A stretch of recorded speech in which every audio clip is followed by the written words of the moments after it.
Hello everyone, welcome back to my channel. Today we'll be covering Cilappatikaram or the Tale of Anklet. I know every one of you is tense about this particular text because you feel that the language here is written in Tamilian and you feel it's difficult to understand and interpret its meaning. That's why I'll be covering it and I'll be telling you about its history in particular so that you can understand it very easily. So let's begin. Now, Cilappatikaram or the Tale of Anklet, it is one of the five greatest Tamil epics. It is a masterpiece of ancient Tamil literature. It is written by Ilango Adikal, who is a Jain monk. This work dates back to Sangam period. Now, why am I telling these things? तुम बोलोगे तो relevant ही नहीं है. जब तुम answers में ये छोटी छोटी चीज़ें लिखते हो इट फील्स कि एग्जामिनर को लगता है कि बच्चे ने रिसर्च किया उस टॉपिक पे. these things are very important to be written. और द बेस्ट पार्ट इज तुम ये किसी भी आंसर की शुरुआत में लिख सकते हो स्पेशली 20 मार्क वाले क्वेश्चंस में क्योंकि तुम्हें उसमें इतना कंटेंट नहीं आता है. That's why I give you short short pointers. I haven't given you very big things कि उस ऑथर का राज्य ये वो nothing like that. Very easy simple points that you should remember if you want to score good, right? So it is a narrative poem. Okay, it is written in Sangam period. I have already told you. It serves as a treasure trove. Use good words for English honors. I have seen people are studying English honors in a Hindi summary. That makes no sense. You feel ki you are easily adapting it, but you're ruining your English words. तुम उसमें हिंदी के words सुन रहे हो तो तुम translate करके जब exam में लिखोगे तो बहुत बेसिक वर्ड्स लिखोगे. I would say avoid it. Try to adapt learning in English itself, okay? It serves as a treasure trove of Tamil literature, culture, society, and ethics. Now, I am sharing a very concise summary, around 1,000 words, to explain you this, okay? Now, the introduction. It revolves around the life of virtuous woman Kannagi and her tragic love story with Kovalan. The poem is structured in three cantos or works: Puhar Kannadam, Madura Kandam, and Vanchi Kandam. These are all south names, okay? The title refers to the anklet, okay, Kilambu in south, okay? That plays a very pivotal role in the story. It symbolizes, what does this anklet symbolize? This anklet symbolizes justice as well as destiny. It portrays the theme of love, betrayal, justice, and the divine retribution of morality. Right? Puhar Kandam, or the life in Puhar. The story begins in the bustling seaport of Puhar. Present day is Kaveripattinam. You should not remember these things, but I'm telling you for extra information. Where Kovalan, who's the son of a wealthy merchant, and Kannagi, the virtuous daughter of another merchant, they are happily married. तो कोवलन और कन्नगी की शादी हुई है. Both of them are son and daughters of wealthy merchants. Okay, she, yani Kannagi, she embodies chastity, loyalty, and patience. Whom did we see loyalty in Odyssey? Do you remember it? You've just given your European classical exam. Anyways, however, their marital bliss is disrupted when Kovalin falls with Madhavi. ठीक है, कोवलन किसके साथ love he falls in love with? Madhavi, who is also a talented as well as a beautiful courtesan skilled in dance and music. तो बहुत अच्छी marriage चल रही है. Kovalan and Kannagi, they are very happily married. Kannagi is a symbol of chastity, loyalty, and patience. But this figure of Kovalin, who's shown like a hero also in it, he falls in love with Madhavi, who a talented and beautiful courtesan, नाचने वाली, what you say, okay? Mesmerized by her charm, Kovalin neglects Kannagi. Kovalin neglect करता है किसे? Kannagi, his own wife, and he squanders his wealth on Madhavi. Squanders यानी लुटा देना बोलते हैं जिसे. He squanders his wealth on Madhavi. Kannagi, though she's very heartbroken, she endures his betrayal silently, displaying her unwavering devotion to him. She's heartbroken to the core, but she endures this betrayal very silently, displaying her unwavering devotion to him. After living with Madhavi for some time, Kovalin realizes the futility of his actions. He stays with Madhavi for some time, but he realizes that it's all futile. He has left his happy wife. Now he becomes disillusioned with this hedonistic lifestyle and returns to Kannagi. He feels that this life is just futile, wasting time upon Madhavi. He returns to his wife Kannagi and he asks for her forgiveness, right? She accepts him back without bitterness, without any bitterness or complaints कि तुम माधवी के साथ चले गए थे वहीं रहो, anything of that sort. She embraces him. She What does she showcase? She showcases magnanimity and steadfast love.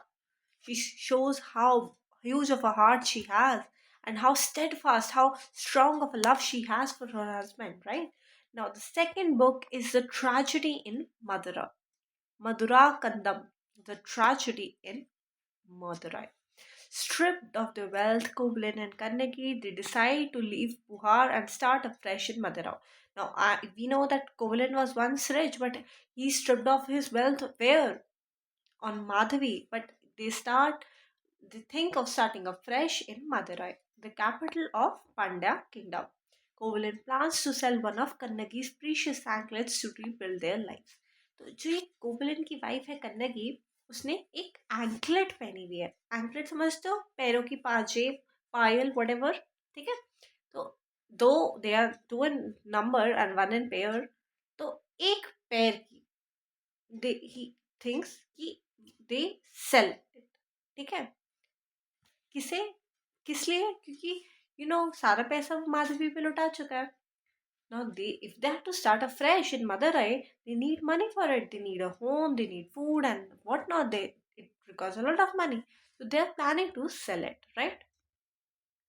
Now upon reaching Madurai, Kovalin approaches a goldsmith to sell Kannagi's anklet.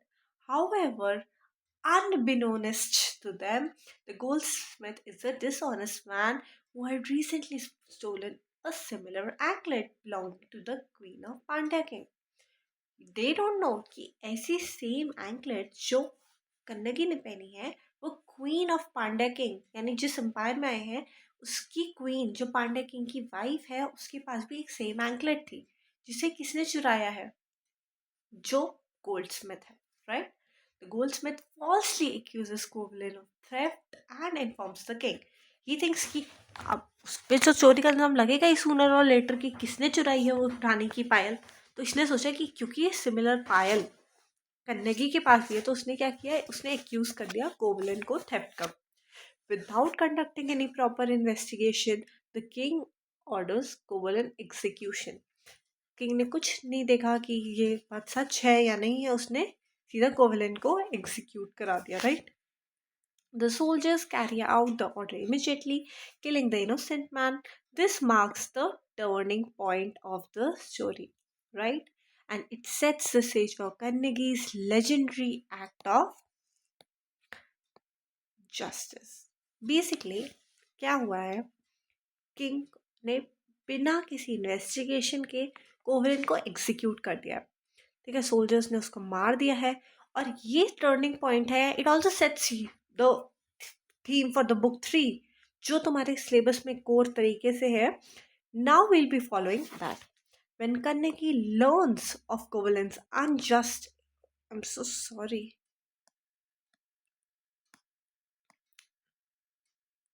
When Kannagi learns of Kovalin's unjust execution, she is devastated but resolute. Now she thinks कि उसके husband को बिना किसी सजा के मार दिया गया है. Determined to prove her husband's innocence, she confronts the king in his court. She straight away confronts the king in his court with fury, eloquence. Kannagi accuses the king of incompetence and injustice. She presents the remaining anklet and proves that Kobolin was innocent, as the anklets of the queen and Kannagi contained different jewels. The queen had pearls. What did the queen had? It had pearls and the Kannagis had rubies. Overwhelmed by guilt and shame, the king and queen die instantly, unable to bear the weight of their mistake. क्या हुआ है, कन्नगी ने गई है कोवलन के unjust execution के बाद राजा के सामने, the king of Pandya. She says कि तुमने मेरे हस्बैंड को बिना किसी दोष के मार दिया है, ना तुमने कोई ट्रायल एग्जीक्यूट कराया कि ये बात सच है या झूठ है, ठीक है। She presents the remaining anklet, उसने अपनी एंकलेट दिखाई, ना उसने एक ही एंकलेट बेची थी अपनी, बेचने गया था वो गोल्ड स्मिथ का। उसने एंकलेट दिखाई कि मेरे एंकलेट में तो पर्ल्स नहीं है, मेरे एंकलेट में रूबीज है, क्वीन के एंकलेट में पर्ल्स है। You didn't even see this major fact. Now king was very just, king thought कि मैंने ऐसे एक निर्दोष को मार दिया। किंग डाइज इमिजिएटली और क्वीन भी मर जाती है। Okay, because she couldn't see कि मेरे हस्बैंड मर गए मेरी आंखों के सामने, right. Now this is the major important book that is in your syllabus, the Carnegie's Wrath and Vindication. Carnegie, consumed by grief and rage, curses the city of Madurai. Now she is consumed by rage and grief. In a divine act of retribution, she tears off one of her breasts and hurls it at the city, invoking the wrath of gods. Now, this is, a very important significance it carries in Tamil literature. In fact, पता है मूर्तियां बनी हुई हैं कि कन्नगी ने से अपना एक ब्रेस्ट निकाल दिया है और उसने उस सिटी में फेंक दिया है, और गॉड्स को बुला रही है कि she has been very chaste all throughout her life, she loves her husband very much even after his disloyalty. Because of this, the great fire engulfs Madurai, destroying much of the city. ठीक है, क्या हुआ है, जब उसने God's को बुलाया तो पूरा सिटी मदुराई मर जलने लगा, बहुत सारा सिटी डिस्ट्रॉय भी हो गया।